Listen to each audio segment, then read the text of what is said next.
Чашиделек, добро пожаловать в Тибет на этой неделе. С вами еженедельные новости о Тибете, его святейшестве Далай-ламе и Центральной тибетской администрации.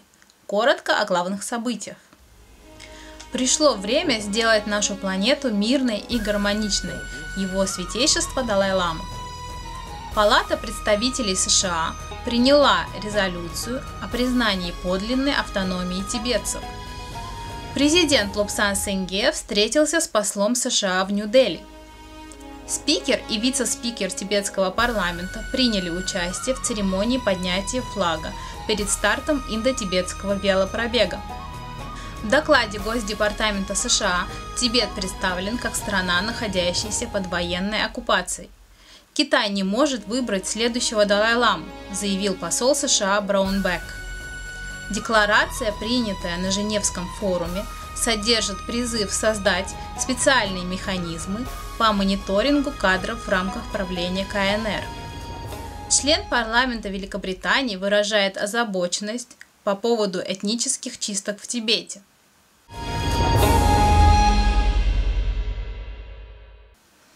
Его святейшество Далай-лама напомнил о необходимости приложить все усилия к тому, чтобы сделать нашу планету мирной и гармоничной через образование и руководствуясь чувством единения 7 миллиардов ее населения. В четверг на этой неделе его святейшество Далай-лама принял участие в виртуальном диалоге с профессором Яном Хики из Института исследований мозга и разума Сиднейского университета на тему «Устойчивость, надежда и объединение ради благополучия». Диалог состоялся в рамках конференции «Счастье и его причины-2020», участники которого обсуждали множество разнообразных причин счастливой и полноценной жизни. Logically, whole universe, whole galaxies, there is beginning. So logically, anything which have beginning, they logically end, come. So therefore, now whole galaxies, now gradually, now ending. Goddard. So this nature phenomena, so we cannot do much. Now what we can do, and important is, while we alive here, we should be happy life, peaceful life. That is important. Whole sort of galaxies now changing, and this planet also now changing, and meanwhile we fight each other. We create a lot of problem by ourselves. It is quite sad and actually illogical. Whole galaxies now gradually ending. While we are alive, we should live happily, peacefully. So all this, education is key factor.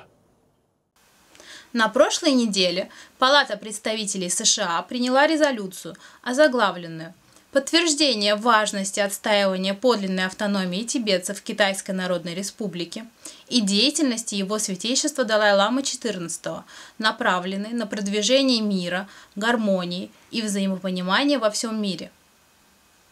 Резолюция, принятая по инициативе конгрессмена Теда Йохо, гласит, что Палата представителей признает культурное и религиозное значение подлинно автономного Тибета и тесную связь между американским и тибетским народами.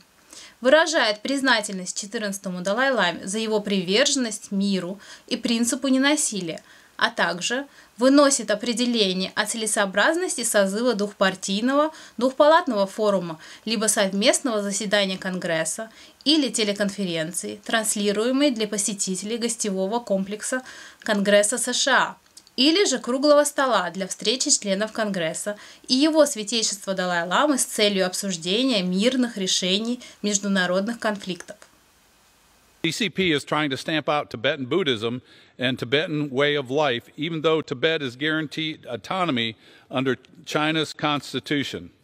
Despite these challenges, the Dalai Lama has stood as a leader in the promotion of human rights and religious harmony and the preservation of Tibetan culture and religion.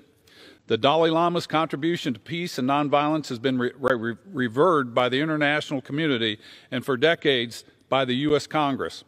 Congress has remained committed to strengthening the relationship between the U.S. and the Tibetan people. I'd like to thank His Holiness, the 14th Dalai Lama, for his dedication to the Tibetan people. Сикьонг доктор Лобсан Сенгье поблагодарил представителя Теда Йохо, республиканского конгрессмена, с давних пор выступающего в поддержку Тибета, за внесение проекта этой важнейшей резолюции.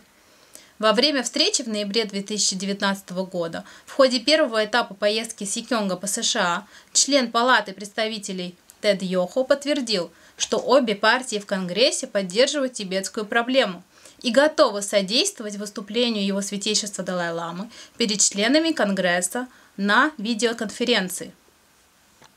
В прошлую пятницу днем, после ряда официальных встреч в столице Индии, президент доктор Лобсан Сенгье провел часовую встречу с послом США Кеннетом Яном Джастером. Президент доктор Сенгье также принял участие в закрытой дискуссии о Тибете, организованной Международным фондом Вивекананды, и выступил в качестве основного докладчика на Международном виртуальном круглом столе, организованном Всемирным уйгурским конгрессом. В среду на прошлой неделе спикер Пема Джунгне и вице-спикер тибетского парламента в изгнании Ачарья Шипунцок приняли участие в церемонии поднятия флага перед стартом индо-тибетского велопробега в Маклео-Ганджи. По инициативе Конгресса тибетской молодежи стартовал индо-тибетский велопробег под лозунгом «Обличим Китай» с участием 50 байкеров из Дарамсалы, Кулу, Манали, Декилинга, Паонта-Сахиба, Бира, Дели и Ротанга. Велопробег завершился 23 ноября на индо-тибетской границе в Кинауре. Управление политического планирования Госдепартамента США представило 72-страничный доклад, озаглавленный «Элементы вызова со стороны Китая», в котором говорится о нынешней реакции и о плане реагирования США на продолжающийся авторитаризм Китая. Особое место в докладе уделяется обсуждению репрессий против этнических и религиозных меньшинств в Китае.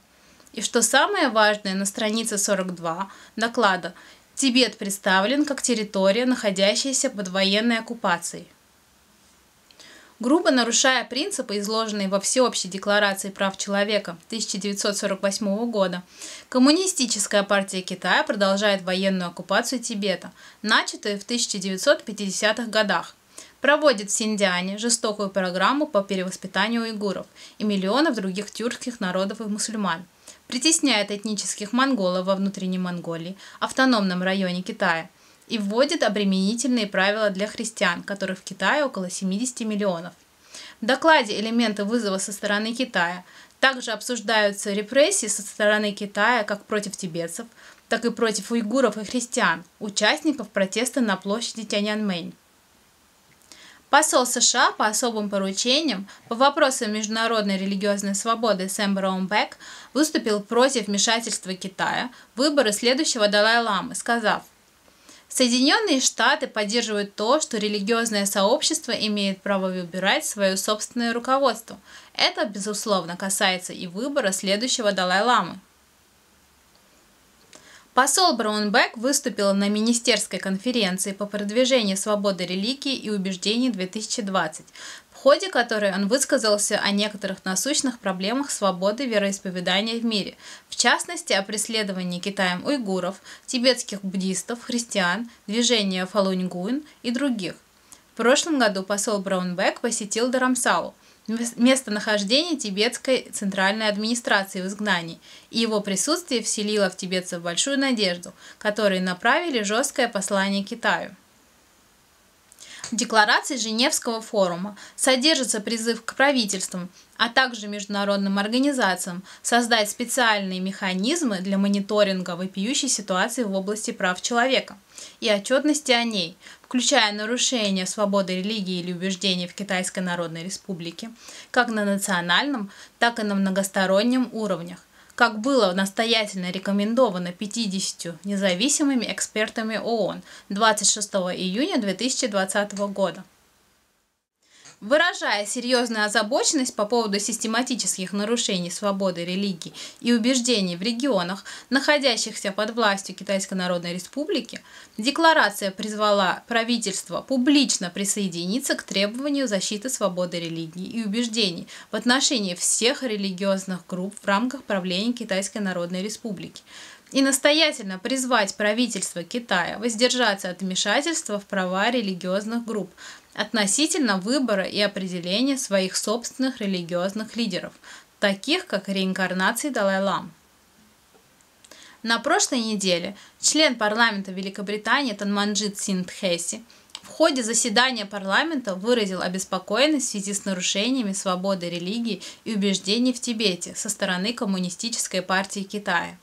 Chinese Communist Party regime has now turned its tyranny onto pro-democracy Hong Kongers. So what concrete steps is the minister taking to mobilize our international partners so that the world's democracies act against this human rights crisis in an effective and coordinated manner? На сегодня это все. Всем хорошей недели и до скорых встреч!